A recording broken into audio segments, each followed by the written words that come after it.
में 4 नवरात्रि होती है, जिसमें से 2 प्रकट नवरात्रि जो अश्विन और चैत्र मास में मनाई जाती है और 2 गुप्त नवरात्रि माघ और आषाढ़ मास में मनाई जाती है।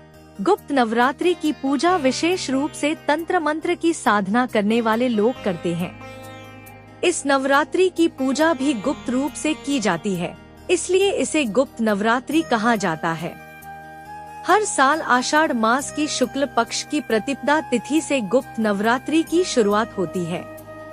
इस साल आषाढ़ गुप्त नवरात्रि की शुरुआत 6 जुलाई से होगी। वहीं नवरात्रि का समापन 15 जुलाई 2024 को होगा। गुप्त नवरात्रि 9 दिन नहीं, बल्कि इस बार 10 दिनों का है। माता रानी के भक्त गुप्त नवरात्रि के दौरान मां दुर्गा के विभिन्न स्वरूपों की पूजा अर्चना करते हैं। शास्त्रों में नवरात्रि के पर्व का विशेष महत्व बताया गया है। आषाढ़ गुप्त नवरात्रि में देवी मां दुर्गा की 10 महाविद्याओं की आराधना की जाती है। नवरात्रि के दौरान माता रानी पूरे 9 दिन के लिए धरती लोक पर अपने भक्तों को आशीर्वाद देने लिए आती हैं। हर नवरात्रि में माता की सवारी अलग होती है। माता रानी किस वाहन पर सवार होकर आती हैं और जाती हैं, इसका प्रभाव धरती लोक पर जरूर पड़ता है। कहते हैं जब भी नवरात्रि की शुरुआत शनिवार के दिन से होती है, तब माता रानी घोड़े पर सवार होकर धरती लोक पर आती हैं। इस साल आषाढ़ नवरात्रि में मां दुर्गा घोड़े पर सवार होकर आ रही हैं। शास्त्रों के अनुसार माता रानी का घोड़े पर चढ़कर आना अशुभ माना जाता है। ऐसा माना जाता है कि घोड़े पर आने से धरती लोक पर प्राकृतिक आपदा बढ़ने की संभावना बढ़ जाती है। गुप्त नवरात्रि में मां दुर्गा की आधी रात को पूजा की जाती है। इस दिन श्रद्धालु निराहार या फलादार रहकर मां दुर्गा की आराधना करते हैं। प्रतिपदा तिथि में घर व मंदिर में कलश स्थापना की जाएगी। इस बार चतुर्थी तिथि की वृद्धि होने के कारण गुप्त नवरात्रि 10 दिन तक चलेगी।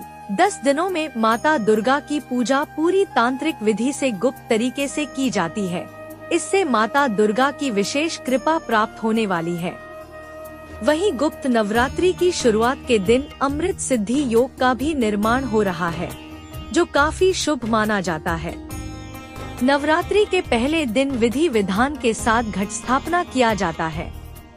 वहीं आषाढ़ महीने के गुप्त नवरात्रि की घट स्थापन का शुभ मुहूर्त 6 जुलाई सुबह 05:11 से लेकर 07:26 तक कर सकते हैं। यदि आप इस मुहूर्त में कलश स्थापन नहीं कर पाते हैं, तो अभिजीत मुहूर्त सुबह 11 बजे से लेकर 12 बजे तक कर लें। इन 2 मुहूर्त में कलश स्थापन करना शुभ रहने वाला है। हिंदू धर्म में गुप्त नवरात्रि का विशेष महत्व होता है। इस नवरात्रि में 10 महाविद्याओं की गुप्त तरीके से पूजा की जाती है। इस नवरात्रि में तंत्र साधना का भी महत्व है। इस दौरान 10 महाविद्याओं की साधना करने से घर में सुख शांति बनी रहती है और मन की हर मुराद पूरी होती है। माना जाता है कि तांत्रिक अपनी सिद्धियां तंत्र मंत्र व यंत्र को इस नवरात्रि में जागृत करते हैं। ऐसा भी कह सकते हैं कि इनकी शक्ति बढ़ाते हैं। तो आनंद लीजिए भक्ति की अमृत धारा का और जुड़िए दिव्य सुधा के साथ और हमारे चैनल को सब्सक्राइब करना ना भूले।